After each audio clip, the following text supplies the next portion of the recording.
let's talk about how to make sure you always win, right? No matter what the situation is, no matter what the time is, no matter whatever it is, right? How to always win. And by always win, the cliche saying, but it's true, is that you never give up, right? You recognize that life, business, whatever it is a long-term game. And you don't have to win every battle to win the war. And I know cliche, but it's true. I was looking at some comments of a video one of my friends made, and my friend was teaching people, like, talking about the troubled times that we're in right now. Like, right now we have some crazy things going on in the world and the economy. Take these stunner shades off. I just got back from getting a haircut, but had to dial in the mullet. But it's tough right now. Like, if you see some of the numbers, that we have one of the largest wealth gaps. Like, we have the Dow, the S&P, stocks are at all-time highs, yet, and so it's like, wow, the economy's booming, but it's not, because the people that matter, right, the masses, the individuals, right, the normal everyday people, they're not invested in those stocks, right? They're not capitalizing and getting those benefits. They're not seeing, right, that their necessarily investments go up, or they're not seeing more cash flow from their jobs. In fact, now more than ever, they're faced with the reality that they may lose their jobs due to AI, technological disruption, crazy things that are going on in the market. Those things, they're looking at, okay, how can I afford a house, right? Houses are still more expensive than ever and more out of reach for individuals who aren't homeowners yet than ever before, right? The amount of money you need to make just to afford a house, like the median price of a house is over $400,000+. You have to make over $120,000 a year, and these numbers could be different right now. They're probably more, just to be able to afford a house.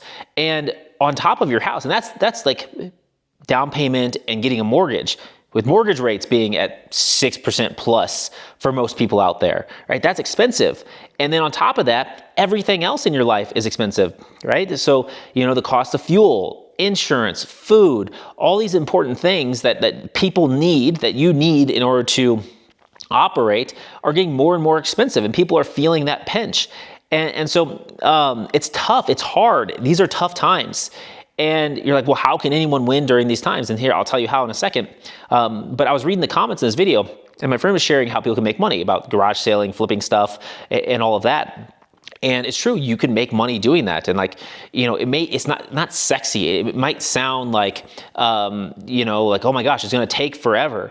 But it's the mindset. It's the mindset that you get in when you start looking at, okay, what options do I have? What can I go out today with very little skills and create value for, right? That's the mindset.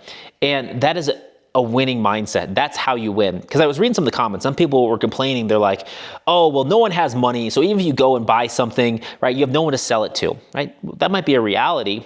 But if you want to win, right, it might be a reality for them, but there's always someone that needs something, that wants to buy something, right? And so the winner's mindset isn't thinking, well, there's no opportunity out there, there's nothing, it's all hopeless, it's all despair. No, the winner's mindset is always being hopeful, always being optimistic, always looking for how you can make something happen, right?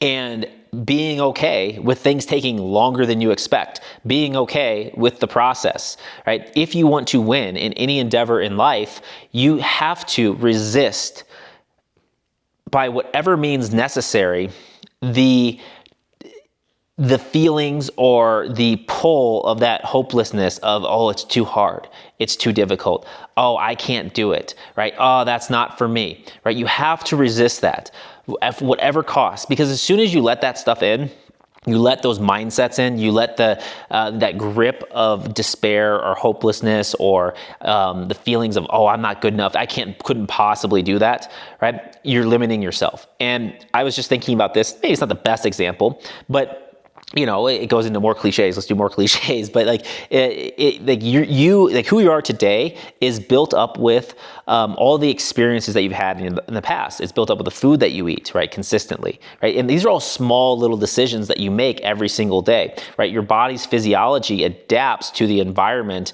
that you create for it. And we have incredible power as individuals to make choices on what type of environment that we're going to create for ourselves.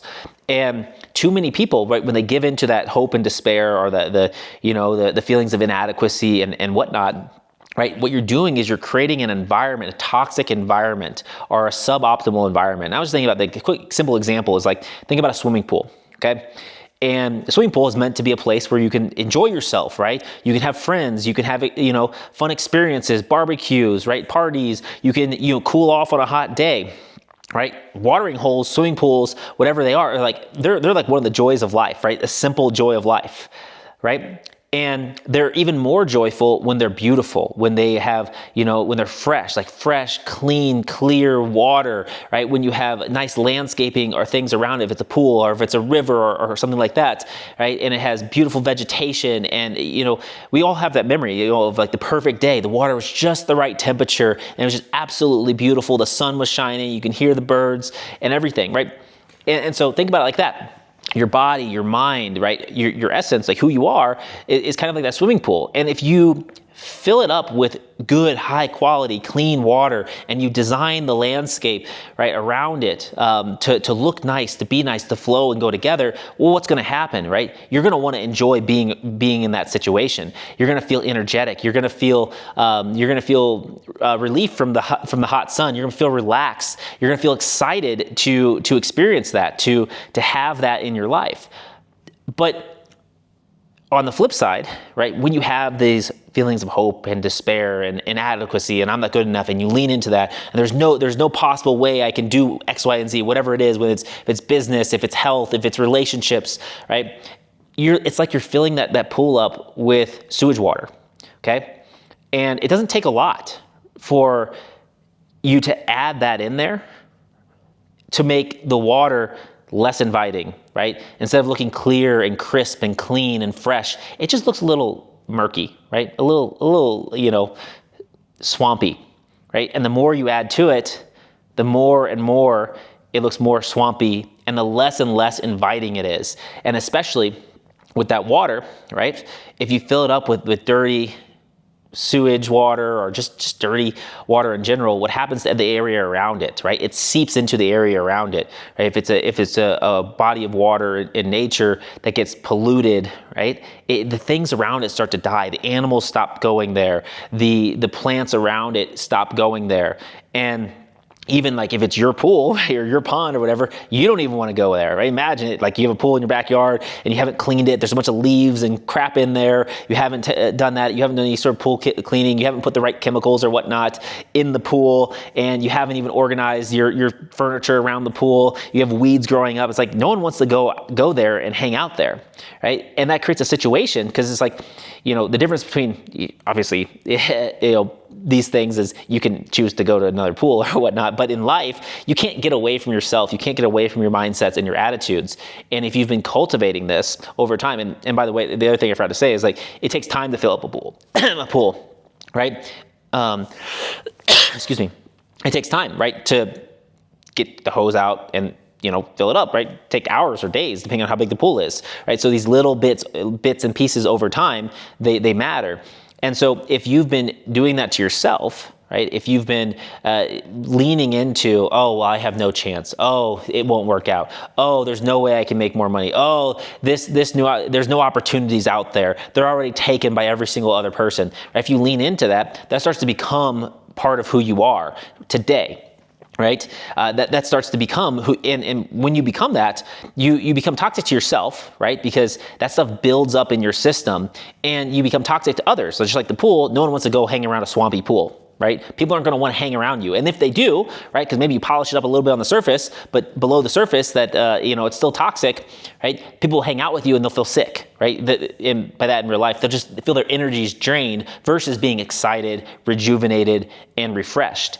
And you don't want that, right? And that's how you lose. That's how, as I was reading the comments, that's how you can identify these losing mindsets. And these things come on, right? You can't always keep them out, but what you can do is you can prevent them from spreading. You can cut them off. You can be like, I found myself thinking in a negative manner. And this isn't like talk to say, hey, you have to be just always positive and optimistic and super cheery and all that kind of stuff. No, but you have to be conscious of it and take action to ensure that you are pushing out the bad thoughts, the bad mindsets, the hopelessness, the doom, the gloom, and everything like that. And you're you're replacing that with optimism, with hope, with how-tos. How can I make that happen? Hey, I'm not making enough money, so I can't quite afford the things that I want or need. Well, how can I make more money? What can I change in my life? What can I do? Hey, maybe my energy levels are low.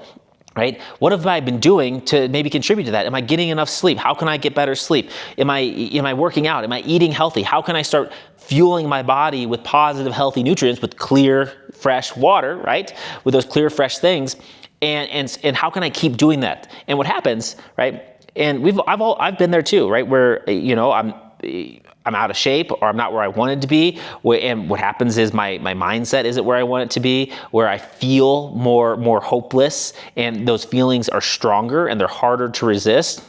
But I know with myself, I've made a conscious effort to push those out. And I attribute a lot of my success to being able to do that. And there's been hard times. Like there's been times where I've had to, sleep on the floor. I couldn't even afford a bed, where my power got shut off because I couldn't afford the electric bills in the middle of the summer, right? Hard times, like not fun times. But instead of being like hopeless and saying, oh, well, I guess, this is it for me. I'm not competent. I'm not capable enough to do it. I'm like, okay, what do I need to change about myself, my environment, the way I think, what I look for, so that I don't have to deal with this anymore, so that I can create the opportunities, so I can afford a bed, so I don't have to worry about my electricity going off in the middle of the summer, right? So I don't have to worry about taking my shirt off when I want to go swimming, or if I just, hey, it's a nice day, it's hot, I want to take my shirt off. I don't have to feel embarrassed or ashamed because I haven't been treating my body right and my mind right. And I've made those shifts. And so for you, right, what I want you to take away from this is you have to reflect on that. And if you have those negative feelings or impulses, you just have to realize that you have the choice to embrace those and accept those and consume those and make those a part of yourself, right? And just know that when you do that, you're making your pool, right, to be more likely to be one that is less inviting, less exciting, less rejuvenating, less fulfilling, less refreshing, and less attractive to others and opportunities. Versus if you push those things out, what you're doing every time you do that, you're making your environment better. And we know that you've probably seen the home restoration projects, or, old pools that have been restored or whatnot. You can restore it, right? So where you're at now, again, doesn't have to be where you stay. And it takes work, right? It takes work to clean that stuff out. If you ever done a renovation or anything like that, it takes a lot of work. It's hard work. It's not easy. And it's not necessarily the most sexy or exciting thing. It's dirty, right? And there's days and times where you're tired, you're scratched up, you hurt your finger, right? Your legs are sore, your back is sore, but you got to keep doing the work. And as you do that, what happens is you get stronger and stronger, and the balance of the, good, positive, hopeful feelings and mindsets and perspectives, right, increases relative to the balance of the negative stuff. And then it becomes easier and easier to have the energy, to have the motivation, to spot the opportunities, right, to create the opportunities. And you'll find that more opportunities come to you. Again, like fresh water, everyone wants to go to fresh water. No one wants to go to swampy, dirty, toxic water. And so your goal should be, even when times are hard, is to just resist those feelings of hopelessness and despair. Resist being the person in the comment that's trying to think of all the ways that it can't work. Start trying to think about all the ways that it can work. And I know this is crazy, but there's a trend that's going around that's called retard maxing. And a lot of times, a lot of our problems come from us overthinking ththings, thinking they're way more difficult than they need to be, thinking too much versus taking action in a positive direction, right?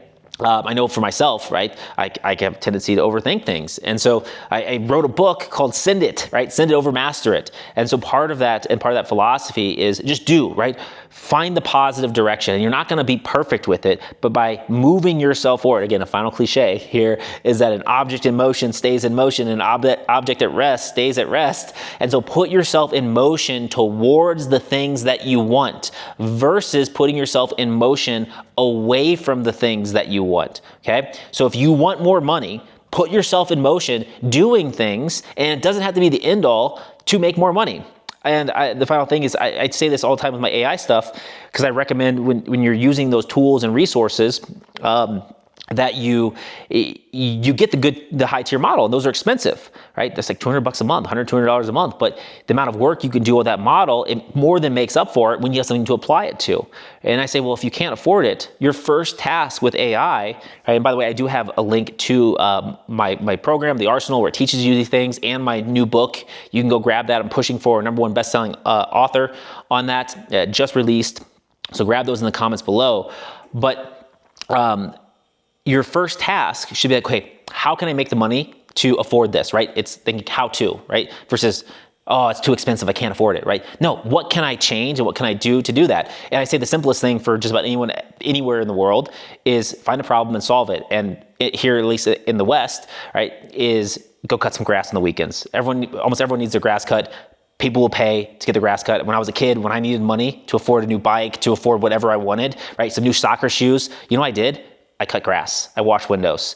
I did some gardening. Those opportunities are out there. Okay, and it's not sexy, and you're not gonna necessarily make a ton of money overnight doing it, but you sure as hell can make an extra $200 a weekend. An extra $200 a weekend, right, is an extra $800 a month. What can an extra $800 a month do for you? So instead of taking action or staying at rest or moving away from opportunity, move towards it. And just that shift, even if you're like, well, I don't want to cut grass forever, Dylan, you don't have to. But that shift that you made in your mindset to taking action and to moving towards money and opportunity, that will create other opportunities that you'll be able to hone in on with your particular experiences and skills that will open up so many more doors and so many levels of abundance. But again, it takes time, work, and effort to clean out your system, to refresh your system, and to turn yourself into that fresh, awesome, refreshing environment that you want to be around and other people want to be around. And when you do that, you can't lose. And that's kind of motivational pep talk for today. So if you want to have that winner's mindset, resist as much as possible those negative thoughts and feelings, and put yourself in motion doing the things that you need to do to get the things that you want, right? And slow and steady wins the race. I know I said no more cliches, but that's the final one. So that is it for this one. Subscribe, follow for more, and if you want, join the Arsenal so you can learn how to use AI tools to actually create value and make money, and pick up a copy of my new book. If you're like, I'm not ready for a course or a program yet, pick up a copy of the new book. You can get the Kindle version or the print version on Amazon using the link below, and I'll catch you in the next one. Peace.